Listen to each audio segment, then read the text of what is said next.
各位可能想象不到，2025年10月9号到11号这几天，中美稀土战突然升级，背后的原因竟然是因为中国的铁杆盟友巴基斯坦的神助攻。在我前一期关于中美稀土战的视频当中，我已经有提到，近期美国与巴基斯坦联合开发稀土的项目，结果没想到这件事情竟然像一只蝴蝶扇动了翅膀，引发了中美关于稀土的博弈大幅度升级。川普曾经以为他找到了中国稀土的后门，因为我们知道，自从中美关系进入到贸易战以来，特别是2019年以后，中国频繁使用稀土来拿捏美国，所以川普一直希望跟盟友进行更多的合作，去寻找稀土资源，当然也包括稀土的开采和分离技术。他找过的盟友包括澳大利亚、加拿大，甚至指向格陵兰岛。最终他在巴基斯坦找到了一个缺口，川普以为通过巴基斯坦可以绕过中国的后门，可是却没想到北京使出了王炸，实行长臂管辖，让这扇门砰的一声关上了。那么巴基斯坦这个昔日中国的铁杆盟友，怎么就变成了美国的这个稀土快递员呢？今天我们来简要的剖析一下。如我前一期视频里面讲过的，稀土可不是普通的石头，而是电动车电池、风力发电机、F-35战斗机和智能手机芯片的命根子。在全球17种稀土元素中，中国掌控了开采的 60% 和加工的 90% 以上。让我们直接快进到2025年10月，这几天川普很生气，是因为川普一直急需要稀土来重振美国的制造业和国防工业。因为我们知道，像电动车巨头特斯拉、军工企业洛克希勒马丁都在为供应链发愁，而中国呢，手里有牌，心里不慌。10月9号，商务部第61和62号公告新增5种稀土金属出口审查，并对半导体和国防应用的稀土实施双重许可。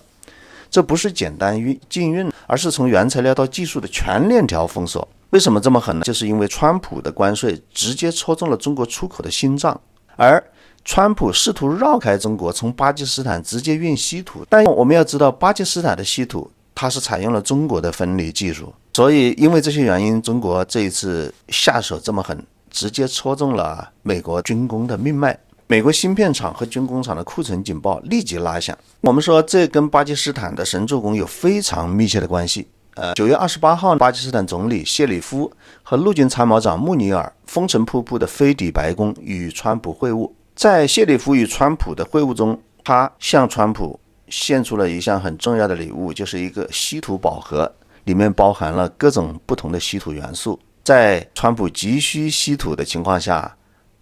双方立即达成了协议，签署了一份价值5亿美元的稀土开发协议，并且第一批货物已于10月8号从卡拉奇港装船直奔美国加州。巴基斯坦为什么这么做呢？这实际上是一个资源、金钱与地缘政治三者相结合的一个复杂关系。巴基斯坦的俾路支等地藏有全球第3大稀土矿，估计价值上万亿美元，但他们缺乏技术，只能靠中国的设备和技术。讽刺的是，这些矿很多是中国中巴经济走廊项目的一部分，中国已经投资数百亿帮巴基斯坦建厂，所以巴基斯坦这回与美国交好，就直接挖了中国的墙角。那么巴基斯坦动机是什么？为什么这么做呢？简单说，巴基斯坦欠中国300亿美元的债务，经济濒临崩溃，国际货币基金的贷款呢遥遥无期，向美国示好就能换来美国的技术和援助。穆尼尔的顾问团队甚至还私下提议，在瓜达尔港附近建新港口，由美巴合资，方便美国海军进出。这离中国控制的巴达尔港只有70英里，简直是给美军在阿拉伯海的前哨。所以评论说，巴铁变成美铁，巴基斯坦这是玩火。但对巴基斯坦来说，这是一种再平衡外交，一边吃中国饭，一边帮美国插枪。对中国人来讲，用我们熟悉的话语叫做吃中国人的饭，砸中国人的锅。我们把这条因果链再简单的总结一下，看它是如何像多米诺骨牌一样倒下的。首先，导火索是巴基斯坦的快递行动。9月28号，巴美签署协议以后，美国媒体欢呼川普的稀土捷径，第一批5万吨稀土，价值约2亿美元从巴基斯坦运出。川普在真相社交上发帖说，感谢巴基斯坦兄弟帮助美国摆脱中国的枷锁。这让中国的警铃马上响起，因为这些稀土90%都是用中国技术提纯。中国担心的不仅仅是这些稀土会影响中国的供应链垄断，更担心稀土相关的技术外泄。所以第二步，中国进行了反击，技术进行手术刀式的封锁。10月9号上午9点，商务部公告落地，稀土提取、分离设备和技术出口需要逐案审查，直接卡住巴基斯坦的脖子。为什么是精准卡脖子？因为巴基斯坦的加工厂，例如俾路支的稀土分离厂，全靠中国设备，在稀土分离技术上，中国领先全球20年。结果呢，后续货轮被迫停港，巴基斯坦损失上亿的订单。也就是说，这回中国它不仅仅是卡矿，它直接卡技术，我不卖刀子了。第三步，美国反弹，川普情绪非常激动，10月10号宣布额外征收100%的关税，并威胁取消与习近平在 APEC 上的峰会。更尴尬的是，美国发现巴基斯坦的稀土中国味太重，用中国技术加工的矿，等于左手倒右手。第四步，巴基斯坦处于夹心饼干的困境，中巴关系快速冷却。中国表示支持巴基斯坦，但需要维护共同利益。巴基斯坦内部也炸锅了，俾路支本来就是巴基斯坦叛乱频发的区域，所以俾路支的分离势力借机袭击矿区，穆尼尔面临着军内的压力。经济上虽然签了协议，但是中国的技术断供让后续开发可能停摆。巴基斯坦本想赚外汇，现在看起来是赔了夫人又折兵。那么我们简单展望一下这场战火将来会烧得怎么样。首先我们必须得承认，稀土是目前中国手上最重要的一张牌，也是当前情况下中国必须使用的牌。按照目前的预计，大概在2030年以后，美国对中国的稀土依赖将大幅下降。这主要依赖于2个进程，第一个就是美国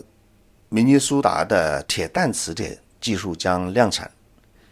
可能性能上有一些差异，但是在很多产品上是可替代的。第二是美国跟盟友联合开发的稀土新矿将逐步量产，上马大量的产能，使得5-6年以后，美国将在很大程度上摆脱对中国的稀土依赖。所以在目前情况下，这几年是中国的战略回旋期，中国可以用稀土拿捏美国。当然，你越拿捏，美国去中国化就会走得越快，所以中国需要平衡这个关系。那么短期来看，美国的国防供应链可能会中断， F-35 的产量可能下降 30%， 当然中国的出口企业也会损失可能数百亿美元。但是中国通过此举巩固了技术霸权。而巴基斯坦呢，短期获得5亿美元的援助，但是长远看，中巴走廊项目或者缩水，债务危机可能会加剧，中巴关系面临实质性考验。那么这次中国使出的招数不仅快准狠，而且它是更致命的，这是经济战向科技战的升级。中国从矿产的禁运转向技术禁运，这是谈判筹码的重大升级，可能导致民用方面，譬如说电动车的价格可能会大涨，风电项目会延期，气候目标受挫。在军用方面，会导致整个军工国防的产业链大幅受挫， F-35 战斗机可能产量会下降 30% 以上。所以稀土战抢的其实不只是矿石，更是未来。所以这场稀土大戏和地缘大戏暴露了很多问题，譬如全球战略关系的不稳定性，盟友关系的不稳定性。巴基斯坦只是一个棋子，但也暴露了大国博弈的残酷。所以未来在中国的这一波操作下，是否美国会加速本土的开采，中国是不是也会进一步封锁，巴基斯坦还能继续走钢丝吗？欢迎在评论区留下你的看法，让我们拭目以待，继续关注事件的进展。咱们下回再见。